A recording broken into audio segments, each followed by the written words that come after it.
Hi, I'm Dominic Moore Dunson, choreographer, storyteller, and proud Akron native. And I'm Ashley Moore Dunson, co-producer of the Remember Balloons. We're honored to bring you this special production. And I'm Theron Brown, pianist and composer. Together, we've created an experience that blends music, movement, and storytelling to explore memory, family, and connection. The Remember Balloons is inspired by the award-winning children's book by Jesse Oliveros. It's a story about love, remembrance, and what happens when memories start to fade. So many families have been impacted by memory loss, whether through aging, Alzheimer's, or dementia. Watching a loved one forget can be heartbreaking, but it also reminds us to cherish the moments we still have. Music has a unique way of bringing memories back to life.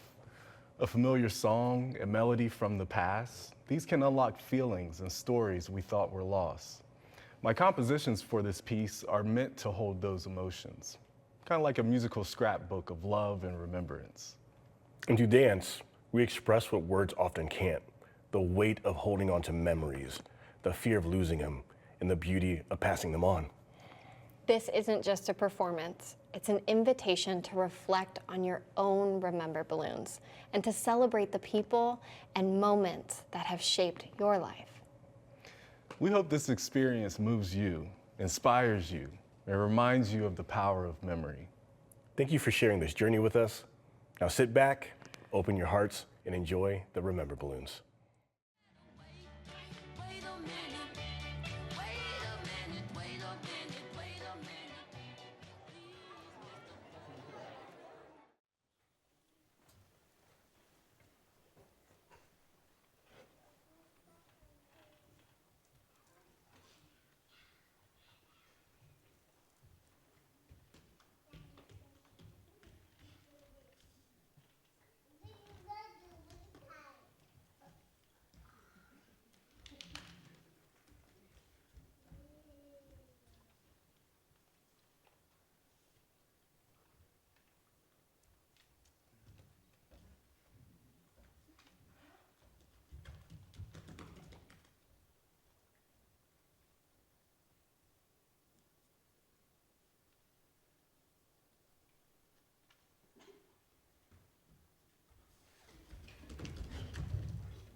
lots and lots of balloons, way more than my little brother.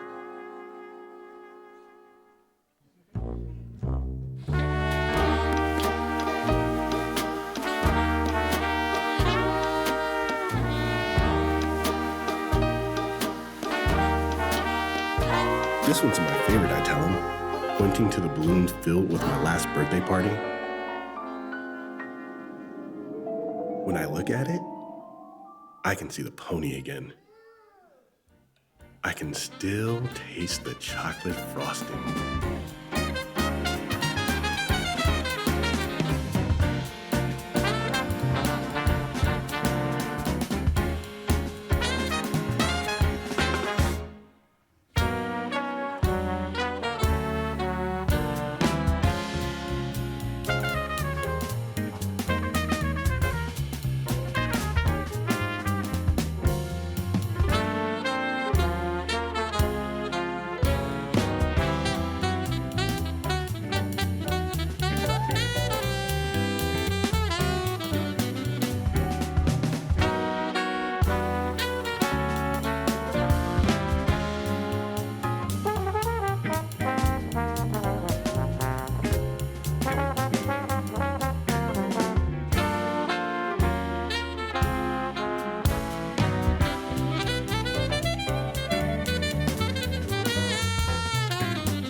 Mom and Dad have more balloons than I do.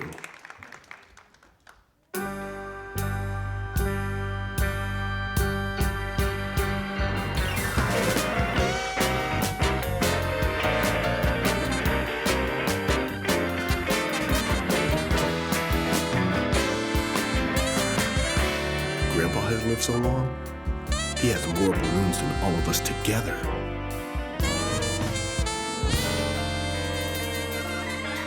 And the stories he has inside those balloons, they're better than ponies and chocolate frosting.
What's in your yellow balloon? I ask him. Grandpa's eyes light up.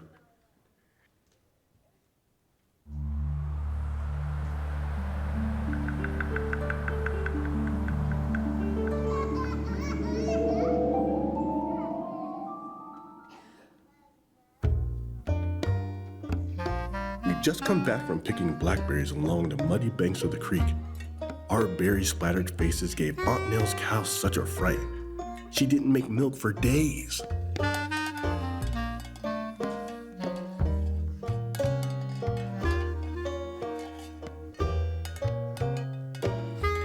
What about that blue one, Grandpa?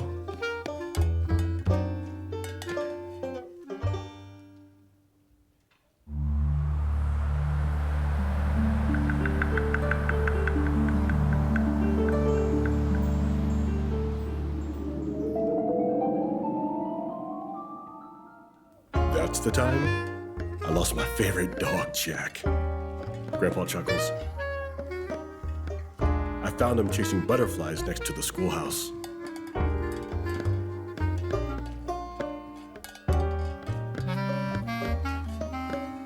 Only Jack could get me to school on a Saturday.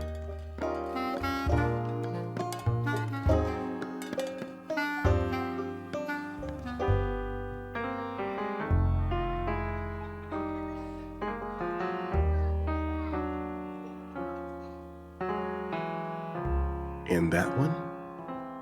I point to a purple balloon above his head.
Grandpa looks up and smiles, his face alive with remembering.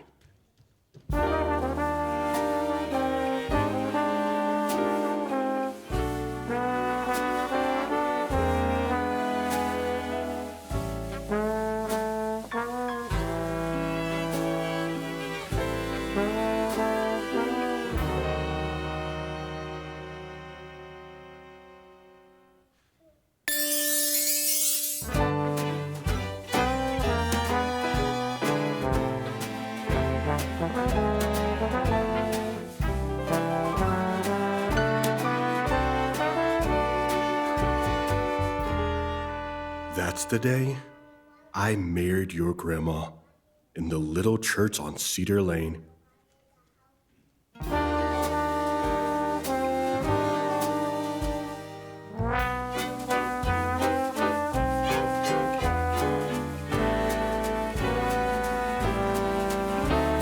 We danced that night under the stars.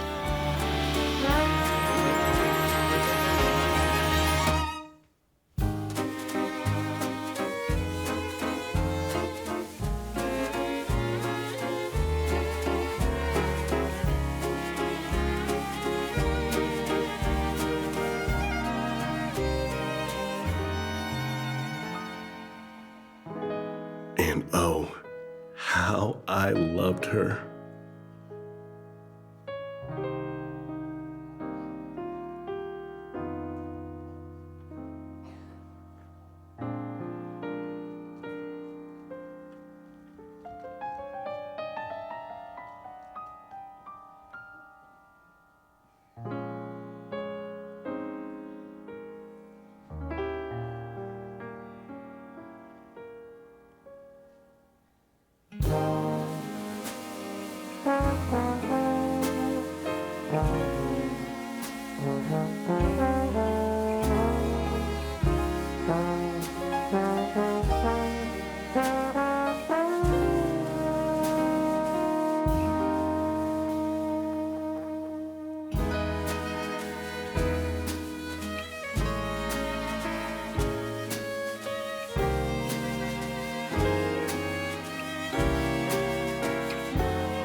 I don't have to ask him about the silver balloon because I have one too.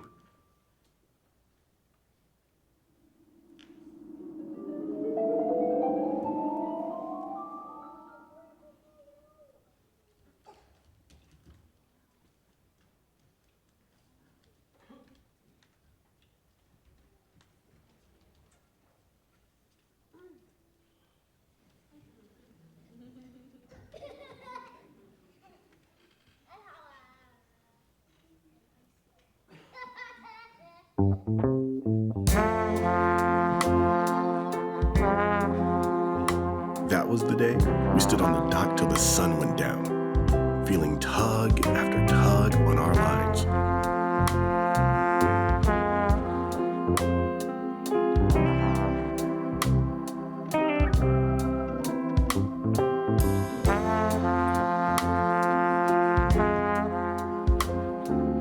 Grandpa and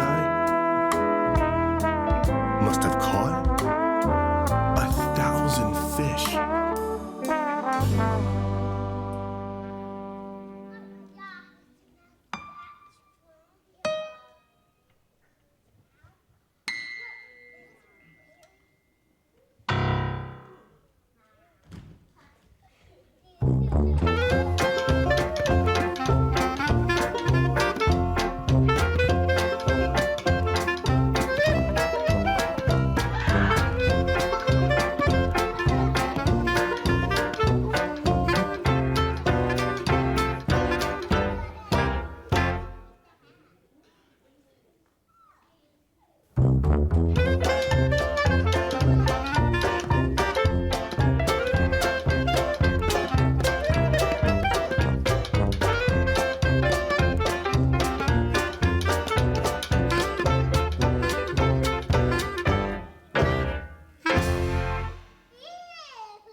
hair like he always does. That's one of my favorite balloons. Mine too, I say.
But Grandpa has been having problems with his balloons lately.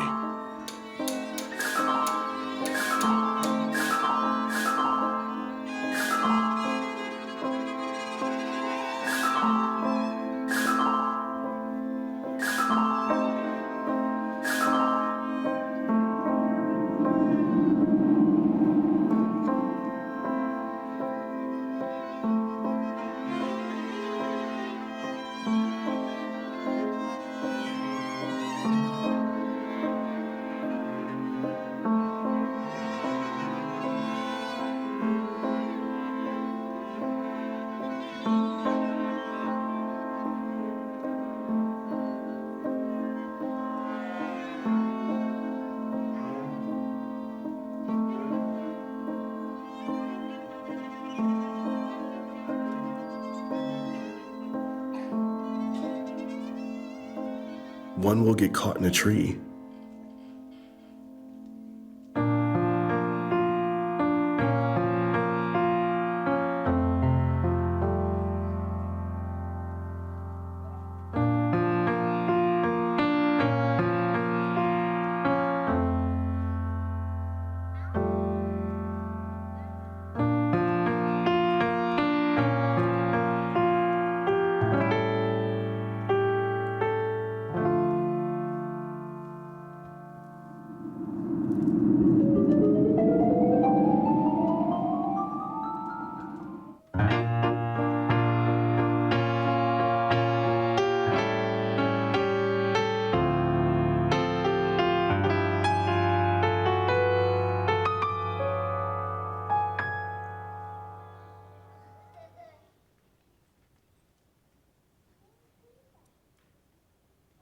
And he'll tell me the same stories over and over.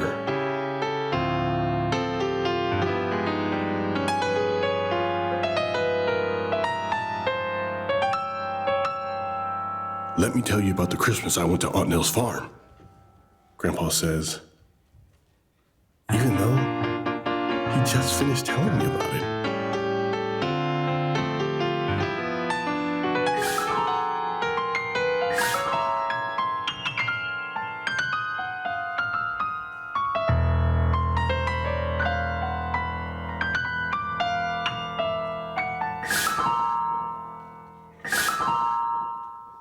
Other times, a balloon will float right out of his hand. And he won't even know it. It's okay, Grandpa, I yell as I run after it.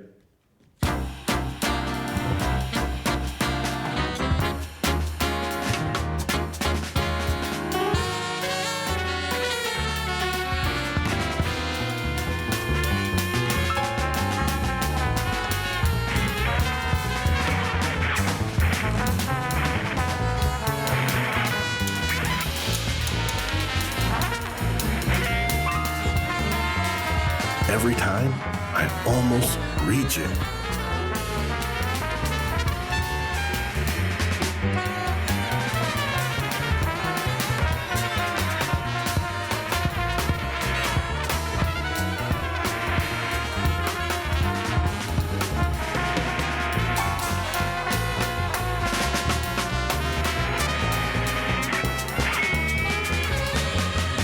But it always slips away.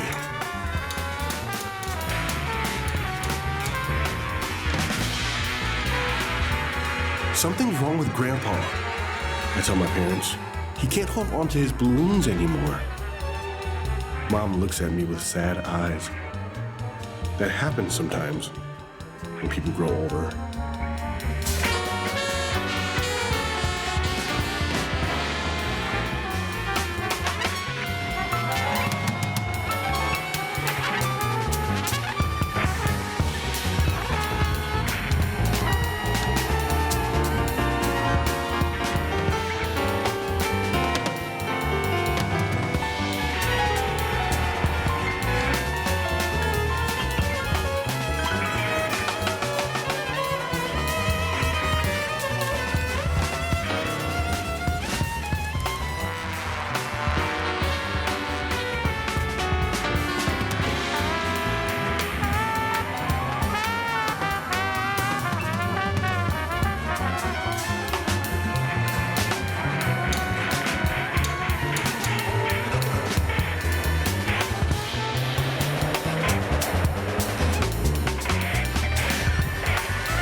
Grandpa's balloons start floating away faster and faster.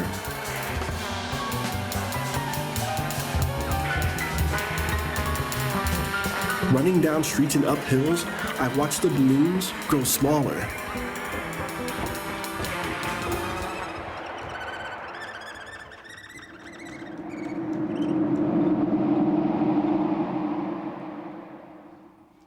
He finally loses the silver one.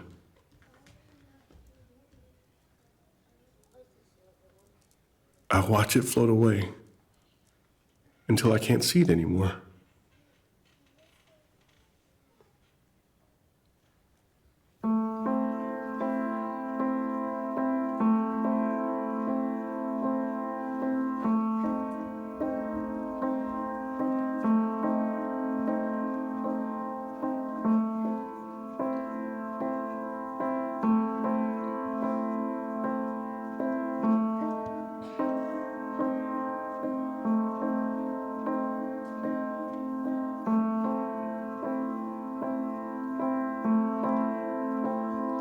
Why did you let it go? I yell.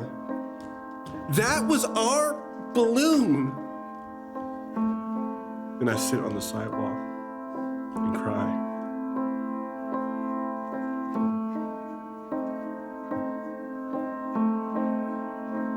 I feel Grandpa pat my back, but he doesn't ruffle my hair like he always did. Why are you crying, child? There's nothing to cry about.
One day, I go to see him, and all his balloons are gone. Grandpa, I say, but he doesn't look at me.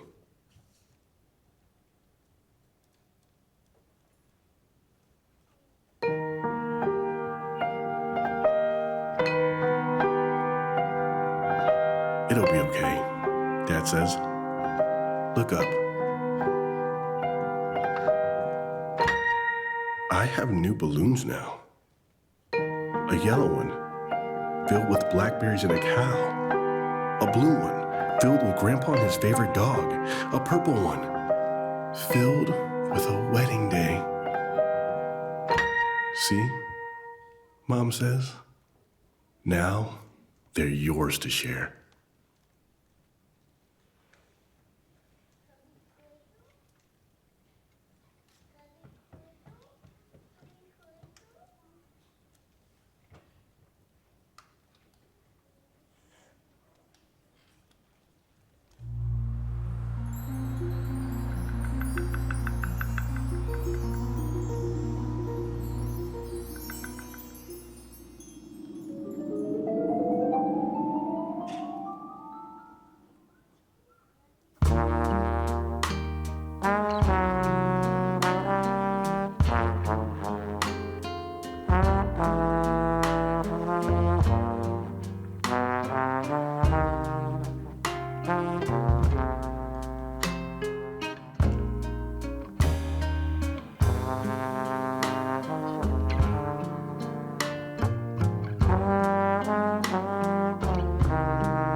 So I climb into Grandpa's lap and begin telling him about my new balloons.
So Ashley and I were in a library, Chateau Library in Akron, Ohio, with our at the time 2 and 1 year old, and we took them to the library every week to get books. And at the time, we came across this shelf that said children's books about difficult topics.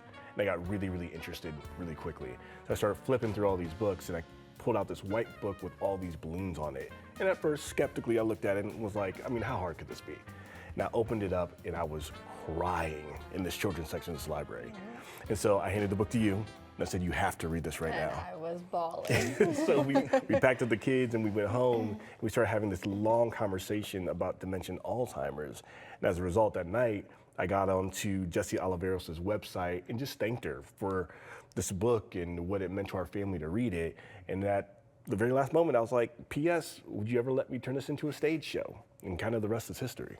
Yeah, for me, what meant so much, and I think where the conversation led to you actually reaching out to the author, is my grandmother had Alzheimer's, and I think I was 7, and I had no idea what was happening. And the adults in my life did their absolute best, but they didn't have resources to turn to and language to talk about this difficult, complex topic and situation that we were living day in and day out, and how to address what it looks like when they forget you, or when the people that were feeding you, you now are feeding them, and you're now caring for them as a 7-year-old, as a 10-year-old. And so this book, it simplifies it in the most beautiful way without diminishing it or taking away the hardship of it. Yeah, I remember when you first brought the book to me, Dominic, and the interesting thing is that we have similar families. You know, we have little ones, and we're all trying to figure it out. And I was just so happy when you brought the book to me in general, because I could read it to the kids and stuff. But it did strike me in a different way, especially seeing the ideas that you wanted to bring to the table. I still remember the day we met at the coffee spot and went through all of the script. Basically, we created it there on the fly. But you know, the experience of just making art that is able to touch people, bring awareness, and I think we'll be able to heal people through this work means a lot to me. It's very important. Well, I think even in the artistic process, that all 3 of us have been inside to some degree. We've brought these characters to life in such a way where they feel real to us, because we are talking about people that we've lived with, that we've experienced, whether it's grandpa feeling like your grandmother because of your experiences, or us talking about our children and how children act in certain situations. So when you're watching the show, you don't feel like you're watching kind of fictional characters. You feel like you're watching people that you see every day in your own family. And I think that's a really important part of what we continue to try to do with this show, is keep it fresh, keep it new, keep the dancers engaged, the musicians engaged, so that everyone's having a real, honest, creative experience in the moment that is healing. So I was really excited when you brought this project to me, right? There was obviously that surrounds the work that you've already done, so I couldn't wait to get started on with you. And the process was interesting. I will say that I haven't worked like this with anybody else before. Same. And many of you might not know, I'm a jazz musician, a pianist, and a lot of what I write, how I perform, is based out of improvisation. And it's also rare for a composer to be in the studio when creating these things, but I wanted to kind of be there so that we could truly collaborate and make this dream be possible, you know. So I thought that the coolest experience for me was being able to improvise with the dancers and have them lead where the music goes, where usually it's the music leading the dance. But I feel this is unique because it works together. Like, it's such a balance throughout the creative process. And part of the other thing that was interesting about that process of making things improvisationally, I'm a contemporary and modern dance performer and creator, so we also use a lot of improvisation. But I think our 2 worlds come from very different places with improvisation. We kind of found like this magic bubble of this world and how to build these characters. So everything that you see in the show was birthed out of improvisation, from the characters themselves to the movement to the music, all of it. And that's what makes part of this work so special because it was alive and real in the moments that we made them, as opposed to what usually happens is you go away and kind of like scribble on a piece of paper all the choreography you want to do or all the music one you want to do. We truly found it in the moments.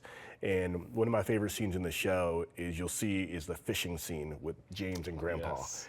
And we had Darren on the piano improvising and the dancers improvising, and it was the most fun I've had in the studio in a long time.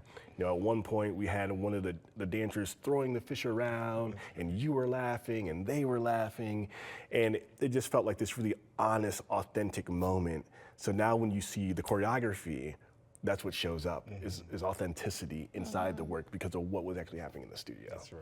Yeah, and I think about, you both have used the language a lot of the musicians have become the dancers have become the musicians, and that it's a complete unity, a complete marrying and coming together in it.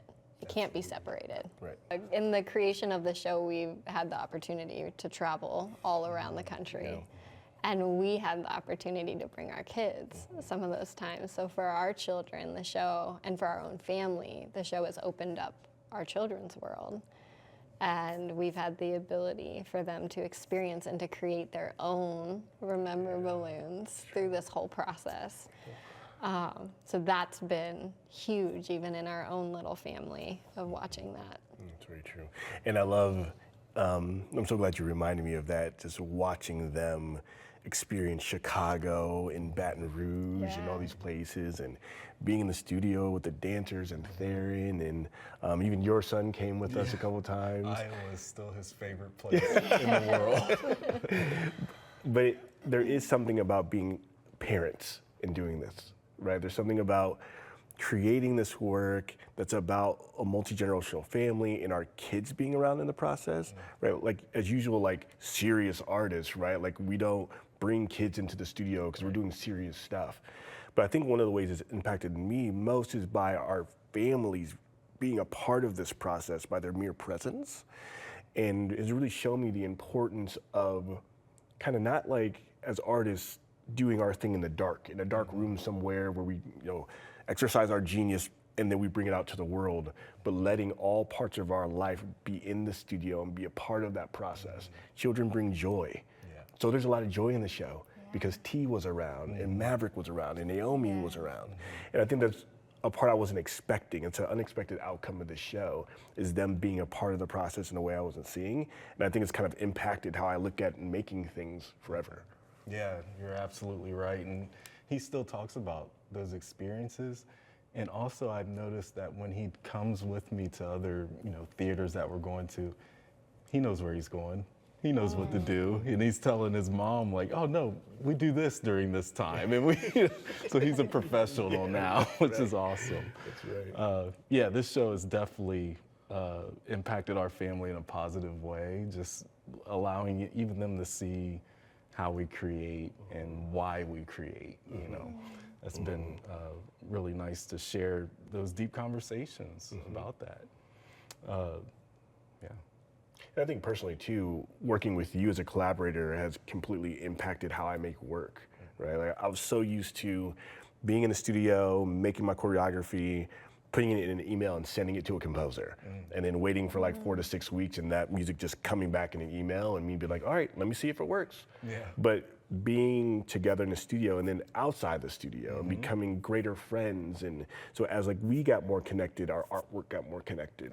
And I've just noticed that, and noticed how much that's impacted me personally, and impacted the work as well. And I think the performers notice that in the studio, how deeply connected the two of us are, and it creates a culture inside of our working space that is hard to duplicate.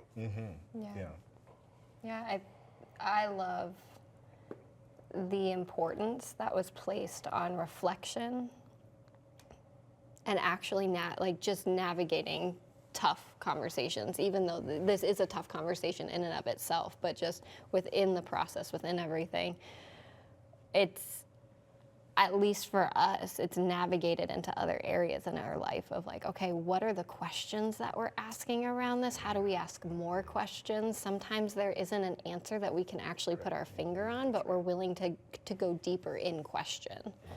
Oh, that's so good. I think that speaks to mirroring how you guys do that at your home, it definitely came into the studio in a way of like we researched first. We didn't play a note, dance, move, anything. We were sitting and we had our whiteboard out and we were going through a lot of information, sharing stories, watching videos on the subject.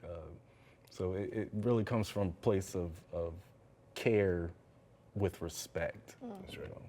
We can't minimize the impact that memory loss has on any family member, from the youngest to the oldest, knowing that to care for these individuals who have cared for us, it really truly does take everyone participating in it, everyone coming around, everyone in it, because it's shifting and altering life at the most basic level to the highest level of survival, of eating, sleeping, dressing, like to having conversations, to remembering. And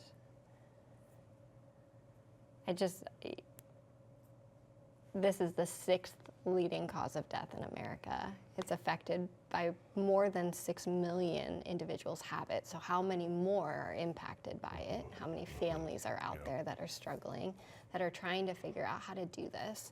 And many of them are doing it alone, and many of them are stuck at home caring for their loved ones, struggling, and also just cherishing that person and navigating that. How do I show up with all of me when this disease is pulling everything from me at the same time, and pulling everything from the person themselves who's dealing with it? And I have a heart for children in this matter, because I was one going through it.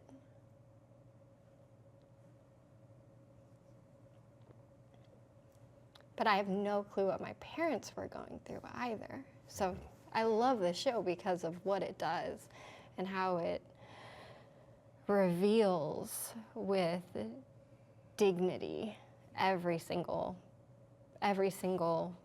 generation of those that are going through this. Well, I think dignity is really important, because often what you'll find is that people who are going through Alzheimer's start to be treated like they're children, and they're still adults with full lives. And it's something we used to always talk about with Grandpa in the studio. We can't decide in the show to treat him like he's a child. He's a man who's lived this full life, and he deserves the dignity of that the entire show. And so when I think about what you went through with your grandma and what Grandpa's going through, and remembering that we still need to honor those people in their fullness of who they were and who they are today, and the next day, and the next day, no matter how difficult that is. I'm not saying you can't understand how difficult it is to be a caregiver in those situations. Often you're under-resourced. Often you're not being paid to do that because it's your own family members. But what I do think is really, really important is to continue to honor those people in every stage of their life, from the moment they find out they have dementia or Alzheimer's all the way through the end. And I think that's something that we try to do, to the point where at the end of the show, you'll notice there's a sense of hope at the end. And I think you did that beautifully with the section New Balloons at the end. Yeah, and in regards to even the music, how to support what you all are saying, I think it was taken into deep consideration of, what does music do for people in your life just in general? What is the soundtrack to your life? Music's everywhere. There's usually always some kind of song that might just pop up in your head out of nowhere. Why? Because it comforts you. The vibrations swirl around your body. It might make you imagine something. And, throughout this piece, we tried to adapt the music to the scenarios that were going on, the time period even. Geography played a part. And we even went as far into the detail as assigning almost an instrument to that character so that they have a voice, and that comes back throughout the show. So music in this case is important not only to the comfort and the soundtrack of your life, but it can rekindle memories as well. And there's those relatable things that, You know, if somebody plays something, it gives you either a feeling, it might not even be the exact memory, it could be a feeling of something that you felt from the past. So, it means a lot that my music can make an impact in that way. I think, yeah, our art making an impact is the reason we made it in the first place. Exactly. And for it to live beyond the stage. That's right. That's right. We really hope you enjoyed the show. You can visit us at rememberballoonslive.com for more information about the Remember Balloons.